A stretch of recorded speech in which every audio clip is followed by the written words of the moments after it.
வணக்கம் மக்களே. Welcome back to Siddhant Gen Z tag. இப்ப நம்ம இன்னைக்கு பேச போற டாபிக் வந்து ரொம்ப ஒரு இம்பார்ட்டன்டான டாபிக். என்னன்னா, இந்தியன் யூத்துக்கு இப்ப இருக்க ஒரு பெரிய கன்ஃபியூஷன் என்னன்னா, ஸ்டார்ட் அப் ஃபோக்கஸ் பண்ணலாமா? இல்ல 9 to 5 நார்மல் ஜாப்ஸ ஃபோக்கஸ் பண்ணலாமான்னு. இப்ப நீங்க சோஷியல் மீடியாவ தொறந்தீங்கன்னா, எங்க பார்த்தாலும் சிஇஓஸ் இருப்பாங்க. எங்க பார்த்தாலும் வந்து மல்டி மில்லியனர்ஸ் இருப்பாங்க. ஆனா இந்த வீடியோல நம்ம ரியல் டாக் பண்ண போறோம். No motivation.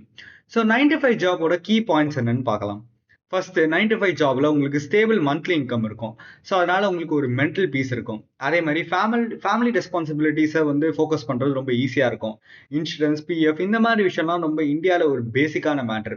அதே மாதிரி ஒரு 9 to 5 ஜாப் நீங்க பண்ணும் போது தான் டிசிப்ளின் கத்துப்பீங்க, டீம் ஒர்க் கத்துப்பீங்க, கம்யூனிகேஷன் ஸ்கில்ஸ் உங்களால பில்ட் பண்ண முடியும். அதே மாதிரி நெட்வொர்க் பில்டிங், லைக் மேனேஜர்ஸ் இருப்பாங்க, சீனியர்ஸ் இருப்பாங்க, கிளைண்ட்ஸ் இருப்பாங்க, இவங்களோடலாம் நெட்வொர்க் பில்டிங் நீங்க கத்துப்பீங்க. ஸோ ஜாப் தான் வந்து foundation. It's not a failure. அதனால வந்து நீங்க இன்ஸ்டாகிராம் ரீல்ஸ் பார்த்துருப்பீங்க, யூடியூப் ஷார்ட்ஸ் எல்லாம் வந்து 9 to 5 ஜாப் பண்றவங்க லூசர்ஸ் அப்படின்லாம் பேசிட்டு இருப்பாங்க. ஆனா ரியாலிட்டி என்னன்னா, ஜாப்ல கத்துக்கிற நீங்க நெட்வொர்க் பில்டிங், கம்யூனிகேஷன் ஸ்கில்ஸ் இதெல்லாம் தான் உங்களுக்கு ஸ்டார்ட் அப் ஃபியூச்சர்ல வந்து ஆரம்பிக்கிறதுக்கு ரொம்ப யூஸ்ஃபுல்லா இருக்கும். அதே சமயம் ஒரு 9 to 5 ஜாப்ல நிறைய ப்ராப்ளம்ஸ் இருக்கு. என்னன்னா, டாக்ஸிக் மேனேஜர்ஸ் இருப்பாங்க, சில டைம்ஸ் ஆஃபீஸ் பாலிடிக்ஸ் நிறைய நடக்கும். அதே மாதிரி எல்லாருக்கும் இல்ல, சில பேருக்கு வந்து ஸ்லோ growth இருக்கும். லைக் ப்ரொமோஷன் கிடைக்கிறது ரொம்ப கஷ்டமா இருக்கும். பட் ஆனா இந்த எல்லா விஷயமே உங்களுக்கு பேஷன்ஸ் பில்ட் பண்ணும், எமோஷனல் கண்ட்ரோலை சொல்லி கொடுக்கும். ஸோ இது வந்து ஆக்சுவலா உங்களுக்கு ஃபியூச்சர்ல பெரிய ரிஸ்க் எடுக்கிறதுக்கு உங்களை ப்ரிப்பேர் பண்ணி விடும். இப்போ நம்ம ஸ்டார்ட் அப் பத்தி பேசலாம். ஸ்டார்ட் அப்ல உங்களுக்கு ஃபிக்ஸ்டு சேலரி கிடையாது, ஹை ஸ்ட்ரெஸ் இருக்கும், அன்சர்டைனிட்டி. ஏன்னா உங்களுக்கு மந்த்லி சேலரி எதுவும் கிடையாது. ஸோ உங்களுக்கு எப்பயுமே ஒரு ஹை ஸ்ட்ரெஸ், அன்சர்டைனிட்டி அதிகமாக இருக்கும். அதே மாதிரி இது உங்களுக்கு பயமுத்துறதுக்கு நான் சொல்ல, ஆனால் டேட்டா படி 90% of the startups fail in India. ஏன்னா உங்களுக்கு ஐடியா மட்டும் போதாது, உங்களுக்கு சேல்ஸ் வேணும், மார்க்கெட்டிங் வேணும், மணி மேனேஜ் பண்ணுறதுக்கான ஸ்கில்ஸ் வேணும். ஸோ அதனால் இங்கே எக்ஸிகியூஷன் வந்து பேஷனோட ஒரு மேஜர் ரோல் ப்ளே பண்ணுது. ஸோ அதே மாதிரி இந்தியாவில் வந்து ஃபேமிலி அண்ட் சொசைட்டி வந்து ஒரு பெரிய ரோல் ப்ளே பண்ணுது. ஃபேமிலி ப்ரெஷர் வந்து இங்கே ரொம்ப அதிகமாக இருக்கும். மேரேஜ் இருக்கும், சேலரி, ஸ்டெபிலிட்டி கொஷின்ஸ் இதெல்லாம் அதிகமாக இருக்கும். அது மட்டும் இல்லாமல் இந்தியாவில் ஃபெயிலியரை வந்து ரொம்ப பயங்கரமாக ஜட்ஜ் பண்ணுவாங்க. ஸோ இதுக்கெல்லாம் வந்து உங்களுக்கு ஒரு மென்டல் ஸ்ட்ரென்த் வேணும், ப்ளஸ் சப்போர்ட்டும் வேணும். ஸோ நீங்க கேட்கலாம், அப்ப என்னதான்ப்பா பண்ணணும்? இந்தியன் யூத் வந்து 9 to 5 ஜாப் பக்கம் போகணுமா, இல்லை ஸ்டார்ட் அப் பக்கம் போகணுமானா, பெஸ்ட் ப்ராக்டிக்கல் ஆப்ஷன் வந்து ஜாபும் பண்ணணும், ப்ளஸ் சைட் ஹசலும் பண்ணணும். இப்போ வந்து நீங்க சேலரி யூஸ் பண்ணி ரிஸ்கை ரெடியூஸ் பண்ணுங்க.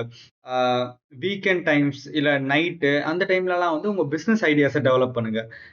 எப்போ உங்க சைட் ஹசில் இல்லை ஸ்டார்ட் அப் வந்து ஒரு லெவலுக்கான ஒரு இன்கம் ஜென்ரேட் பண்ணுதோ, ஃபார் எக்ஸாம்பிள் அந்த டைம்ல வந்து உங்களுக்கே தெரியும், ஓகே இந்த இன்கம் வந்து எனக்கு போதும், இந்த இன்கம் வச்சு என்னால் சர்வை பண்ண முடியும், இந்த இன்கம் வச்சு என்னால் லைக் மேனேஜ் பண்ண முடியும் அப்படின்னு தெரியும் போது மட்டும்தான் நீங்க வந்து உங்க ஜாபை குவிட் பண்ணுங்க. இல்லைன்னா உங்க ஜாபை குவிட் பண்ணாதீங்க. ஏன்னா ஜாப்ல வர சேலரியை வச்சுதான் நீங்க வந்து உங்க ரிஸ்கை ரெடியூஸ் பண்ண போறீங்க.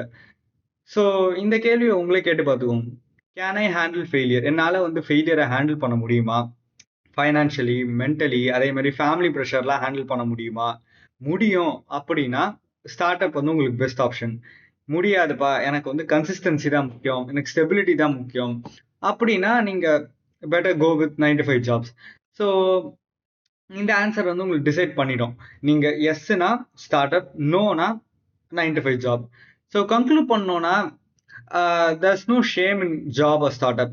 இப்போ வந்து நான் சொல்லியிருக்கேன்ல ஏற்கனவே, இன்ஸ்டால போனா வந்து 9 to 5 ஜாப் பண்றவங்க லூசர்ஸ்ன்னு சொல்லுவாங்க. இது அந்த பக்கம் வந்து ஸ்டார்ட் அப் ஓப்பன் பண்றவங்கலாம் வந்து ரெஸ்பான்சிபிலிட்டி இல்லைன்னு சொல்லிட்டு இருப்பாங்க. ஆனா இதெல்லாம் எதுவுமே உண்மை கிடையாது. சக்சஸ் என்னன்னா பீஸ் பிளஸ் ரெஸ்பான்சிபிலிட்டி தான். உங்களுக்கு லொகேஷன் ஃப்ரீடம் வேணும், டைம் ஃப்ரீடம் வேணும். ஸோ அதே மாதிரி ரெஸ்பான்சிபிலிட்டிஸ் உங்களுக்கு அதிகமா இருக்கும். இதெல்லாம் சேர்த்து தான் உங்களுக்கு சக்சஸ்ன்னு சொல்ல முடியும். கரெக்டுங்களா? ஸோ நீங்க என்ன நினைக்கிறீங்க? இந்தியன் யூத் வந்து 9 to 5 ஜாப்ஸை ஃபோக்கஸ் பண்ணணுமா, இல்ல ஸ்டார்ட் அப்ஸை ஃபோக்கஸ் பண்ணணுமா? கமெண்ட்ல சொல்லுங்க. நன்றி மக்களே. இந்த வீடியோ பிடிச்சிருந்துச்சுன்னா லைக் பண்ணுங்க, ஷேர் பண்ணுங்க, சப்ஸ்கிரைப் பண்ணுங்க. தேங்க்யூ.